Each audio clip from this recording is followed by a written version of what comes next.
Hello and welcome back. This is video number 6, traffic source number 2. There are a very few software apps out there that will allow you to find other Instagram followers in your specific niche and follow them.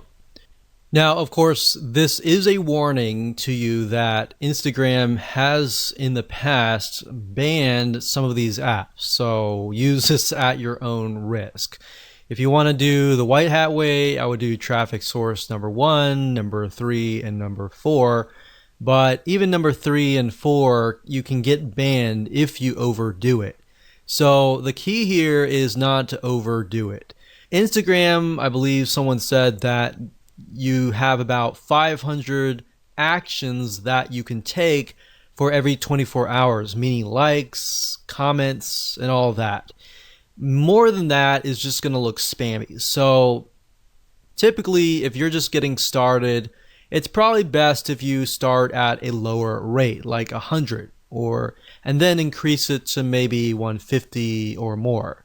But if you start out and do like 400 likes, 400 follows, and all that, that's just going to red flag the algorithm, and you do not want to go down that path. All right.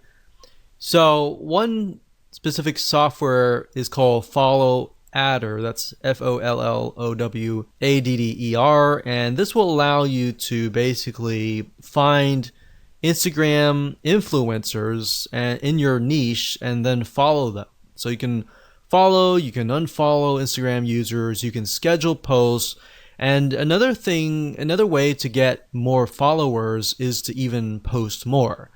So the more you post, the more exposure that you will get, especially if you are piggybacking on hashtags, which we'll talk later on. But FollowAdder is a software tool, it's a bot that will automatically do a lot of things for you. But as we've seen with other industries as well, a lot of times big companies will crack down and they'll ban the accounts. So just keep in mind that we've seen that with LinkedIn, we've seen that with Facebook, we've seen that with just about any social media platform. So the key here is do it lightly and of course use this at your own risk.